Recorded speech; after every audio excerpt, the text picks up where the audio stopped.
Hi everyone. Today I will discuss about the relationship operator. Relationship बोले तो relational operator जिसको हम लोग जानते हैं, तो सॉरी रिलेशनशिप नहीं बोले तो रिलेशनल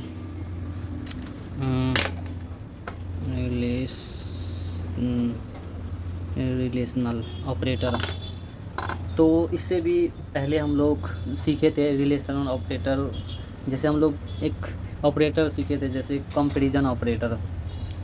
रिलेशन ऑपरेटर वही बात बोलता है जो कंपैरिजन ऑपरेटर हम लोग का कहता था, जैसे greater than equal to, less than equal to, ये सब चीज़ हम लोग कंपैरिजन ऑपरेटर में पढ़े थे। सेम टाइप का वो भी परफॉर्म करता था, ट्रू और फॉल्स देता था, और ये भी वही करता है, ट्रू और फॉल्स देता है। लेकिन ये थोड़ा अपना स्टेटमेंट में कहता है कि ये दो ऑपरेटर के बीच, जैसे दो डिजिट के बीच में जो ये रिलेशन बताता है, ये greater than, less than, greater than equal to और लेस देन इक्वल टू, ये रिलेशन पे काम करता है, जबकि उसके बारे में बोलता है वो कंपैरिजन करता है। इसलिए अक्सर जगह देखिएगा आपको भी अरिथमेटिक ऑपरेटर पढ़ाएगा, कंपैरिजन ऑपरेटर पढ़ाएगा, उसके बाद लॉजिकल ऑपरेटर पढ़ाएगा, असाइनमेंट ऑपरेटर पढ़ाएगा, उसके बाद बिटवाइज पढ़ाएगा, उसके बाद रिलेशनल ऑपरेटर और आइडेंटिटी ऑपरेटर पे ज़्यादा बात नहीं, क्योंकि इसमें ज़्यादा पढ़ना ही नहीं है, थोड़ा पढ़ना है। क्योंकि देखते हैं रिलेशनल ऑपरेटर सेम काम करता है कंपैरिजन ऑपरेटर की तरह। क्यों पढ़ेगा लोग? वो कॉन्सेप्ट मालूम है, सेम कॉन्सेप्ट इसमें है। कहीं थोड़ी लिखना पड़ता है कि ये बिटवाइज ऑपरेटर है, कोई इसका अलग से आइडेंटिटी नहीं हम लोग कर सकते हैं कि ये कौन सा ऑपरेटर है। कि मान लीजिए कंडीशन दे देगा, पूछेगा ये रिलेशनल ऑपरेटर है कि कंपैरिजन ऑपरेटर है, क्योंकि वर्क सेम है। उसमें भी greater than equal to, less than equal to, not equal to, ये सब होता था, और इसमें भी है। उसमें भी ट्रू और फॉल्स प्रिंट करता था, इसमें भी करता है। अंतर तो है नहीं कि आपको पूछेगा, लेकिन कभी कभी डिफिनेशन पूछ सकता है। तो रिलेशनल ऑपरेटर क्या करता है, ये रिलेशन बताता है किसके बीच में, मतलब टू वैल्यूज़ के बीच का रिलेशन देता है। ठीक है, यही इसका थोड़ा सा है। अगर इसको रिकॉल करें, जैसे हम लोग पढ़े थे कंपैरिजन ऑपरेटर में, जैसे एक कंडीशन देगा, प्रिंट करने के लिए बोलेगा। ये पढ़ा रहे हैं तो आपको दिमाग में वो भी रहना चाहिए, ये भूल जाइएगा तो फिर से दिक्कत हो जाएगी। जैसे प्रिंट करना है 10 और 10, तो ये रिलेशनल पढ़ रहे हैं तो ये रिलेशन के थ्रू ट्रू और फॉल्स देगा। देखेगा ये ट्रू है तो ट्रू दे देगा। मान लीजिए प्रिंट कर रहे हैं 9 ग्रेटर देन 6, ये आपको ट्रू प्रिंट करके देगा। अब एक प्रिंट कर रहे हैं 10 लेस देन इक्वल टू 12, तो ट्रू आपको प्रिंट करके देगा। देखेगा कि ये इक्वल नहीं है, लेकिन बड़ा तो है, 12 बड़ा है, तो ये ट्रू प्रिंट कर देगा। सेम कॉन्सेप्ट उसी तरह से आप कई सारे एग्जांपल से प्रैक्टिस कर सकते हैं ताकि आपको इसका कॉन्सेप्ट याद रहे। तो ये भी आपको ध्यान में रहना चाहिए, रिलेशन ऑपरेटर होता है। ठीक है, हम लोग अब चलते हैं, ऐसे इसका स्टेटमेंट थोड़ा देख लेते हैं। Relation operators are used to compare two values, they always, दो वैल्यू के बीच कंपेयर करता है वे हमेशा रिटर्न करता है बूलियन वैल्यू। बूलियन वैल्यू में हम लोग जानते थे, जैसे डेटा टाइप में देखे थे, बूलियन क्या करता है, ट्रू और फॉल्स देता था। ठीक है, डेटा टाइप भी हम लोग पढ़े हुए थे, इसी बहाने आपको रिकॉल करा दे। डेटा टाइप में हम लोग देखे थे बूलियन, स्ट्रिंग, इंटीजर और जाके फ्लॉट, उसका वैल्यूज़ वगैरह भी देखे थे, तो आपको पता होना चाहिए। ठीक है, तो हम लोग अब डिस्कस करेंगे आइडेंटिटी ऑपरेटर। तो सवाल आता है आइडेंटिटी ऑपरेटर क्या होता है, what is identity operator. Identity operator compare of identity memory reference of two objects not just their, two objects के बीच ये भी कंपेयर करता है और कहता है नॉट जस्ट डियर वैल्यूज़, और वो ये वैल्यू अपना देता है। जैसे इसमें भी कॉन्सेप्ट थोड़ा कनेक्टिंग है, जैसे कंपैरिजन ऑपरेटर है, रिलेशन ऑपरेटर जो सेम टाइप का है, तो थोड़ा सा मतलब ये भी बूलियन वैल्यू देता है, ट्रू और फॉल्स देता है। ठीक है, तो इज़ हम लोग जानते हैं, जैसे टाइप होता है इज़ ऑपरेटर, और इसमें इज़ नॉट, दो ही ऑपरेटर्स के बारे में हम लोग को पढ़ना है, क्या, इज़ और अगला है इज़ नॉट। यानी हम लोग पहले देखेंगे इज़ एक्चुअल होता क्या है, ये करता क्या है, इसके बारे में जानते हैं। तो इज़ करता है दोनों वेरिएबल एक ही ऑब्जेक्ट को रेफ़र करते हैं। इज़ क्या करता है, इसका मेनली काम है, दो को वेरिएबल लेंगे हम लोग, वेरिएबल बता ही दिया, नेम होता है ABCD A to Z तक, ये वेरिएबल्स के अंदर ही आता है। तो ये जो वेरिएबल लेके हम लोग प्रिंट करेंगे, ये क्या करता है, इसका मेनली काम है रेफ़र करता है एक ही वेरिएबल, कहता है दोनों वेरिएबल एक ही ऑब्जेक्ट को रेफर करता है। ऑब्जेक्ट आप समझते हैं क्या होता है, इससे पहले हम लोग जो पढ़े थे कैप्सुलेशन वगैरह, कैप्सुलेशन, इनहेरिटेंस, ये सब जो देखे, इसमें ऑब्जेक्ट्स को, ऑब्जेक्ट्स, क्लास, ये सब का डिटेल हम लोग ये दिए थे। ऑब्जेक्ट एक तरह का बोले एट्रीब्यूट्स होता है। अब इसको हम लोग समझेंगे क्वेश्चन के थ्रू, मतलब इसको एग्जांपल्स के थ्रू आपको समझा पाएंगे कि ये क्या मीनिंग करना चाह रहा है। ठीक है, इसका ये जो है सिंटेक्स है क्या, वेरिएबल इज़ यानी वेरिएबल इज़ वेरिएबल टू, यानी फॉर एग्जांपल वेरिएबल 1 है इज़ वेरिएबल 2, ऐसा रहेगा, ट्रू प्रिंट करेगा। ये ऐसे ये वेरिएबल एक ही ऑब्जेक्ट को रेफर करता है तो ये वेरिएबल ही दोनों होता है। ठीक है, ये सिंटेक्स है आपका। फॉर एग्जांपल इस आप पढ़ रहे हैं, ठीक है, इज़ में a इक्वल टू 10 और 20 है, प्रिंट कहता है b equal to a, print a is b। ठीक है, जब ऐसा कहेगा तो आपको, आप तो जनरली बोल दीजिएगा ये ट्रू है, a इक्वल टू b बोल दिया जिसका मतलब ये ट्रू होगा। लेकिन ये कहीं थोड़ा फंसाएगा, तो अलग टाइप का फंसाएगा, जहाँ वहाँ हम आपको निकालेंगे। जैसे इस तरह का बोला तो ठीक है, इस तरह का 2-3-4 क्वेश्चन भी करते हैं, फिर हम अगला लेके चलेंगे तो आपको बात समझ में आएगा, नहीं तो कन्फ्यूजन पैदा हो जाएगा। जैसे a इक्वल टू हम लोग लेंगे, दिखाई पड़ रहा है, a इक्वल्स टू लेंगे 9 7, तो कहेगा b equals to a, print करेगा क्या, a इज b। ठीक है, तो ये क्या करेगा, ट्रू। तो ऐसा हम लोग का पहला नॉलेज है, पहला एग्जांपल के हिसाब से। ठीक है, अब अगला हम लोग देखेंगे, a इक्वल्स टू 100, 200 है। ठीक है, तो क्या कहता है, a इक्वल्स टू b है। ठीक है, प्रिंट क्या करेगा, तो पढ़ क्या रहे हैं आप, a is b, double quotation वगैरह नहीं लगाना है, ध्यान रखना है, a इज़ b, तो आउटपुट आपको क्या देता है, ट्रू देता है। यही ना हम लोग सीखे। फिर अगला देखिए, हम कुछ अगला सिखाना चाह रहे हैं, इसीलिए आपका यहाँ एक तरह का बेसिक बना रहे हैं, फिर बताएंगे तो समझ में आएगा। a इक्वल टू मान लीजिए है 50, b इक्वल टू है 40, कहता है b इक्वल टू a। ठीक है, तो प्रिंट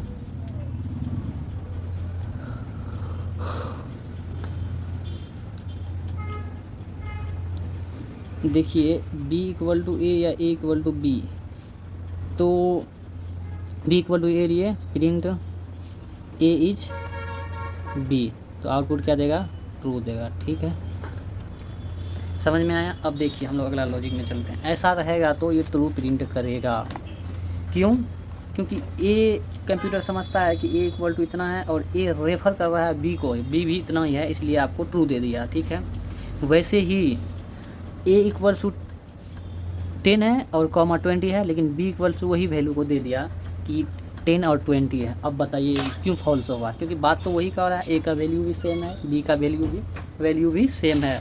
अब ये फॉल्स करा क्यों, इसके पीछे का कहानी क्या है,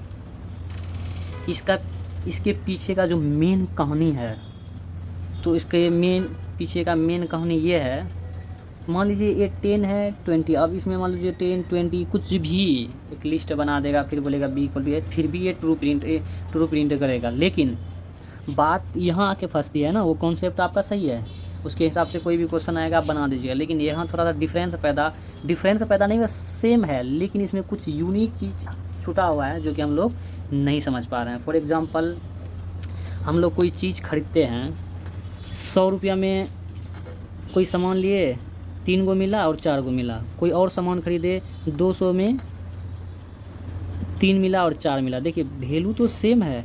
ठीक है, लेकिन ये जो वेरिएबल है, इसको मान लीजिए एक वेरिएबल है, ये तो अलग अलग है ना, दाम अलग अलग है, तो ये प्रिंट करेगा। इसीलिए कंप्यूटर एक तरह का कंफ्यूज हो जाता है कि ये तो वैल्यू तो सेम कर रहा है, अब कितना में क्या हुआ ये तो समझ में नहीं आया ना, कि 200 में मिला 10 और 20 या 500 में ये मिला, तो इसलिए ये एडजेक्ट पढ़ नहीं पाता है, तो ये फॉल्स करेगा। आपको एडजेक्ट आपको यही चीज़ प्रिंट करना है, तो यहाँ लिखना पड़ता b इक्वल टू a, है कि नहीं, b इक्वल टू a करे तभी ट्रू प्रिंट करा।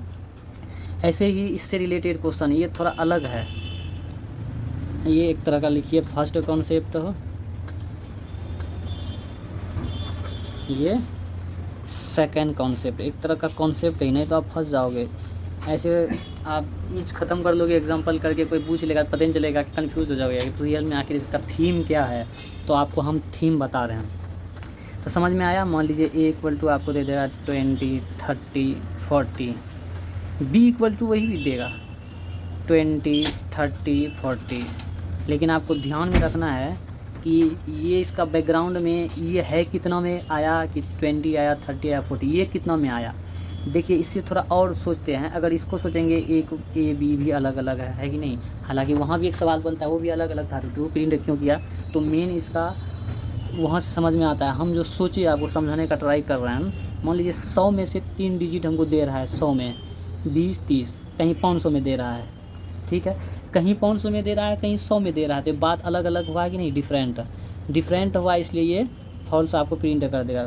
प्रिंट ए इज बी कीजिएगा तो आपको फॉल्स देगा। अब समझ में आ रहा है, ये सेकेंड कॉन्सेप्ट आपका है, ठीक है। तो अगला एग्जांपल समझते हैं इसी से, क्योंकि 2-4 एग्जांपल देखेंगे तो आपको भी थोड़ा फ़र्क नज़र आने लगेगा ना।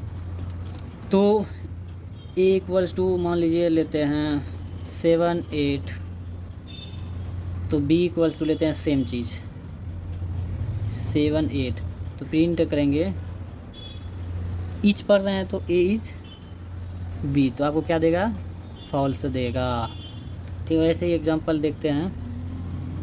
ए equals to 9, 12, B equals to 9, 12, तो प्रिंट करेंगे ए इच बी। तो ऐसे भी आपको प्रोग्राम भी याद हो जाएगा, खुद से क्रिएट करने भी सीख जाओगे। जैसे हम आपको बताएं यही चीज़ के लैपटॉप कंप्यूटर में लिखिएगा तो आपको प्रिंट होगा, आपको मेन कॉन्सेप्ट आ जाएगा तो आप लिख ही दोगे ना, ए इच बी, तो आपको क्या देगा, फॉल्स देगा। तो मेजर इसमें डिफरेंस क्या पैदा हुआ, वहाँ जो ट्रू आया और यहाँ जो फॉल्स आया, क्यों आया, ये आने का मतलब है यहाँ लिखा था डिजिट सेम था, बी इक्वल्स टू ए ही ले लिया था, है कि नहीं। अब यहाँ क्या किया, बी इक्वल्स टू ए नहीं लिया, बी इक्वल्स टू ए नहीं लिया, ये अलग ले लिया। अलग क्या लिया, जैसे बी इक्वल्स टू 9, 10 है, ठीक है। इधर भी अब इक्वल्स टू लेके 9, 10 है, लेकिन ये 9, 10 कैसे आया। मान लीजिए 5000 में कोई सामान दे रहा है, 9 हो गया और 10 गो सामान हो गया। वही सामान दूसरा वेरिएबल में देखें, मान लीजिए वेरिएबल ए है, वेरिएबल बी है, यही वेरिएबल बी को जो हम खरीदे, वेरिएबल बी से जो लिए 10,000 में आपको दिया। देखिए वैल्यू सेम दे दिया, लेकिन पैसे का डिफरेंस अलग कर दिया ना। यहाँ 5000 में मिल गया, यहाँ 10,000 में मिला, तो ये ट्रू करेगा, कभी नहीं करेगा। यही चीज़ को ट्रू करना रहता तो ये बोल देता बी इक्वल टू ए, तब आपको ट्रू करता, क्या करता, ट्रू करता। बात समझ में आ रहा है, यही मेजर इसमें डिफरेंस है। अब आगे का लॉजिक समझते हैं। इज एक्चुअल में लॉजिक क्या अपना क्रिएट करा या क्या, इसमें थोड़ा थोड़ा, क्योंकि इसको पढ़ने में भी आपको 2-2.5 घंटा लग जाएगा डिफरेंस पैदा करने में। ये क्या है, वो क्या है, ये क्यों आया, वो क्यों आया, तभी आपको बात साफ़ सुथरा हो पाएगा। तो ये 2 चीज़ समझ में आ गया, कब ट्रू प्रिंट करेगा, कब फॉल्स करेगा। अब थोड़ा और लेवल बढ़ा के चलते हैं। तो इधर ही सेम कॉन्सेप्ट, जैसे ए इक्वल टू 10 है, 20 है, बी इक्वल टू 10, 20 है। एक जगह क्या करा, ए इक्वल टू ए बी, तो ये ट्रू प्रिंट करा। क्यों करा, क्योंकि ये जो वैल्यू है सेम है, तो ये डबल जो इक्वल टू है, इसको बोलते हैं इक्वल टू ही दरअसल बोलते हैं पाइथन में, तो ये ट्रू ही करेगा क्योंकि वैल्यू तो सेम है इसके लॉजिक के हिसाब से। लेकिन ए इज बी जैसे ये लिखा है, फॉल्स प्रिंट करा। सेम लॉजिक कहाँ से, यहाँ जो हम लोग सीखे थे, है ना। तो ये फॉल्स करा, क्यों करा, आपको रीज़न बताया। 10,000 में कोई सामान लेंगे, वही 10 और 20 आएगा उसका वैल्यू, और कोई 20,000 में लेंगे वही आएगा, तो डिफरेंस है कि नहीं। ए अलग है, बी अलग है, इसीलिए थोड़ा वेरिएबल से भी सोचने को मिलता है। ए सामान लिए, बी सामान लिए, अगर बी इक्वल टू ए देता फिर ट्रू ही प्रिंट करता। एक बात बार बार बोलते हैं, आपको ध्यान में आना चाहिए, ठीक है। अगला ए इक्वल टू 50 है और बी इक्वल टू 50 है, तो प्रिंट एज बी ट्रू करा। अब यहाँ भी एक नया चीज़ सीखने को मिला है। ऐसा क्यों करा, जबकि ऊपर में तो ऐसा नहीं करा था। ऐसा इसलिए करा क्योंकि ए का वैल्यू भी मान लीजिए 5000 में लिए कोई सामान 50 को मिला, ए का वैल्यू भी 50 और बी का वैल्यू भी 50। जब ए इज बी करा तो ये ट्रू प्रिंट करा, है कि नहीं, क्योंकि ए भी उसी पे काम कर रहा है जिसमें बी कर रहा है कि नहीं। तो ये जो सेम थिंग में काम करेगा तो ट्रू करेगा कि नहीं, इसलिए ये ट्रू हो गया। इससे रिलेटेड कोई भी क्वेश्चन आपका आएगा तो ये आपको ट्रू देगा, इसका एक अलग है। तो हम लोग थोड़ा एग्जांपल ले लेते हैं इसका। जैसे एग्जांपल नंबर 1 लेते हैं, A equals to 30, B equals to 30, print क्या होगा, ए इज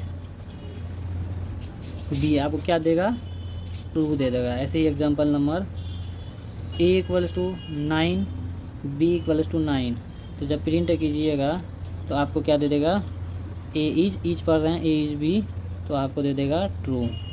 यानी कि इससे समझ में आया, ये दोनों अगर सेम रहेगा, एक ही डिजिट रहेगा, तो आपको क्या देगा, ट्रू प्रिंट करके दे देगा। ये कॉन्सेप्ट आपको याद रखना है, वही बात यहाँ बोल रहा है, ठीक है।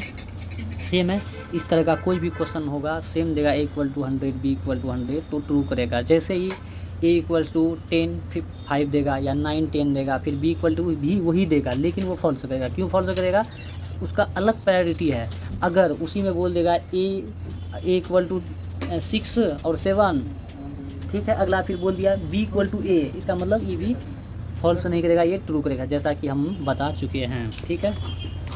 इससे रिलेटेड थोड़ा डिफरेंट टाइप का कुछ प्रोग्राम तो देखते हैं, जैसे सेम वैल्यू डिफरेंट ऑब्जेक्ट्स। अब सेम वैल्यू डिफरेंट ऑब्जेक्ट्स क्यों बोला, तो देखिए ये जो वैल्यू है हम लोग का 10 20 10 20, इसको बोलता है वैल्यू।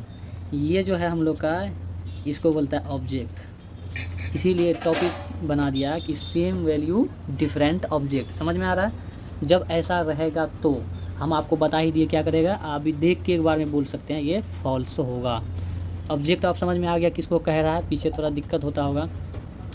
तो अब स्ट्रिंग से रिलेटेड लिया, जैसे ए इक्वल टू आपका है कितना, पाइथन को प्रिंट किया है, A equal to string Python, B equal to string Python, तो ये प्रिंट ए इज बी जैसे अगर ट्रू किया। अब आप सवाल पैदा होता है कि चला ये सेम है, जैसे ऊपर में हम लोग देखते हैं ये ऑब्जेक्ट्स भी अलग अलग है, तो ये ट्रू प्रिंट क्यों किया। तो ये कंप्यूटर कहता है कि पाइथन में कुछ कुछ चीज़ इंटर्न होता है, जैसे स्ट्रिंग से रिलेटेड चीज़, तो इंटर्न होने के कारण ये बात सेम आता है। पाइथन को चाहे इधर लिखिए बात सेम होता है, इसलिए आपको प्रिंट, जैसे ए इक्वल्स टू 10 देखे थे, बी इक्वल्स टू 10 देखे थे, तो आपको प्रिंट क्या करा था, ट्रू करा था। सेम लॉजिक इसमें भी आप सोच लीजिए, इंटर्न है ये, प्रिंट सेम, भले ये अलग अलग है लेकिन कहीं ना कहीं डिजिट में ला के सोचिएगा तो आपको ट्रू ही देगा, ठीक है। अब हम लोग नॉन में देखते हैं। नॉन में जैसे नेम हम वेरिएबल लिए, तो नेम इक्वल टू नॉन है, प्रिंट करता है नेम इज़ नॉन, तो नॉन का क्या किया, ट्रू प्रिंट करा, क्योंकि एक ही चीज़ के बारे में आपको परफॉर्म कर रहा है ना, कन्फ्यूजन पैदा नहीं कर रहा है, तो इसलिए ये ट्रू हो जाएगा। वैसे ही एग्जांपल हम लोग इधर देखिए, x equal to 50, y equals to 50, X is Y, X variable कुछ भी दे, लेकिन डिजिट में इसमें आपको ख्याल रखना है, ठीक है। तो आपका प्रिंट होगा ट्रू, ठीक है, सेम। तो थोड़ा इसमें सिखाने के लिए बोल दिया आपको, जैसे इच सेम ऑब्जेक्ट, तो इच क्या करता है, मेनली सेम ऑब्जेक्ट में काम करता है। ऑब्जेक्ट थोड़ा सा भी गड़बड़ाएगा, सोच में डिफरेंस पैदा होगा, आपको फॉल्स प्रिंट कर देगा। ट्रू कब प्रिंट करेगा, सेम ऑब्जेक्ट आपका होना चाहिए। ऑब्जेक्ट किसको बोले, जैसे ए लेते थे, बी लेते थे, फिर एक्स वाई लेते गए, तो वो सब क्या है, ऑब्जेक्ट। ऑब्जेक्ट सेम कब होगा, जैसे A equal to B, B equal to A बोला, तो ऑब्जेक्ट सेम हो गया, तो तब ये ट्रू प्रिंट करेगा। इसका मेन थीम है। अब हम लोग नेक्स्ट क्लास में देखेंगे कि इज का कॉन्सेप्ट थोड़ा सा बिल्ड करें। अब हम लोग बिल्ड करेंगे इज़ नॉट का, क्योंकि एक ही क्लास में उसको भी समझाना इसको भी समझाना थोड़ा सा डिफ़िकल्ट लगता है। डिफ़िकल्ट कहने का सेंस है कि आपको जैसे दोनों पढ़ाते हैं फिर अच्छा नहीं पढ़ा पाते, आपको पूरा डिफरेंस नहीं बता पाते। यही चीज़ हम अलग अलग करके पढ़ाएंगे तो आपको डबल क्लास होगा, बार बार सुनने को मिलेगा और दिमाग में ज़्यादा अच्छे से बैठेगा। इसलिए मेरा क्लास पढ़ने में आपको इंटरटेन जैसा लगेगा, मज़ा आ जाएगा, आपको नहीं लगेगा कि हम टाइम बर्बाद करें। That is my guarantee to you. मतलब हम कोशिश करते हैं आपको इंजॉय करा दें, पढ़ाई भी हो जाए इंजॉय भी करा दें। तो आपको मेजर कॉन्सेप्ट समझ में आ गया। इज़ नॉट अब क्या होता है उसमें हम लोग नेक्स्ट टाइम देखेंगे। एक ही वे हमको नहीं लगा कि क्योंकि इसमें बताना था हमको रिलेशनल ऑपरेटर, रिलेशनशिप ऑपरेटर, तो रिलेशनल ऑपरेटर भी हमको बताना था, इसलिए सोचे थोड़ा लेट हो जाएगा। लंबा वीडियो भी लोग देखना पसंद नहीं करता है ना, शॉर्टकट में समझना चाहता है, इसलिए थोड़ा मैं ही तकलीफ़ ले लेता हूँ, आपको नहीं दूँगा। तो मेन हम लोग उसमें क्या सीखे, ईज का काम क्या है, ऑब्जेक्ट सेम होना। कहीं भी पूछेगा ईच है क्या, व्हाट इज ईच, तो आपको बताना है सेम ऑब्जेक्ट, ठीक है। अब आप पढ़ क्या रहे हैं, आइडेंटिटी ऑपरेटर्स। आइडेंटिटी ऑपरेटर किस पे काम करता है, ये तो थ्योरी हमको भी याद नहीं हुआ। ये टू ऑब्जेक्ट्स के बीच काम करता है। Compare identity operator two objects not just their values. ये टू ऑब्जेक्ट्स पे काम करता है और ये इच और नॉट के थ्रू बुलियन वैल्यू देता है, यानी बुलियन एक्सप्रेस बुलियन देता है। बुलियन मतलब ट्रू और फॉल्स के रूप में ये अपना परफॉर्मिंग करता है। तो ये चीज़ हम लोग को सीखने को मिला, डिफरेंस। अब इससे रिलेटेड आपको कहीं भी कोई भी क्वेश्चन पूछेगा या प्रोग्राम बनाने बोलेगा तो अभी बोलेगा तो बना ही लीजिएगा, और 2-4 दिन बाद 10 दिन बाद बोलेगा फिर भी भूल जाइएगा। लेकिन आप टेंशन ना ले, मैं ज़िंदा हूँ। ज़िंदा इसलिए कह रहा हूँ क्योंकि जैसे ही हम लोग का ये ख़त्म होगा 2-4 महीना में, पाइथन का पूरा जो डेटा साइंटिस्ट का हम लिखते हैं अपना बार बार थंबनेल वगैरह में, डेटा साइंटिस्ट का मैक्सिमम कोर्सेज ख़त्म हो जाएगा। मतलब मैक्सिमम बार हम पढ़ा चुके होंगे। फिर रिवीजन कराएंगे एक वीडियो में, दूसरा वीडियो में क्या कराएंगे, प्रोजेक्ट चलेगा। जो भी प्रोजेक्ट हम सोचेंगे या उससे रिलेटेड जो भी प्रोजेक्ट बनाएंगे आपको एक्सप्लेन करेंगे।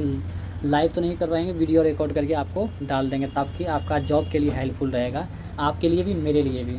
क्योंकि अभी हम भी पढ़ाई लिखाई करते हैं तो हमको भी अच्छा जानना है, इसीलिए इसी बहाने बहुत सारा पढ़ाई कर लेते हैं, ठीक है। नहीं तो नहीं हो पाता है। तो ऐसे ही देखते रहिए, प्यार देते रहिए। नए हैं तो सब्सक्राइब कीजिए, कराइए, क्योंकि सब्सक्राइबर बढ़ता है, मज़ा आता है। तो आप टेक केयर।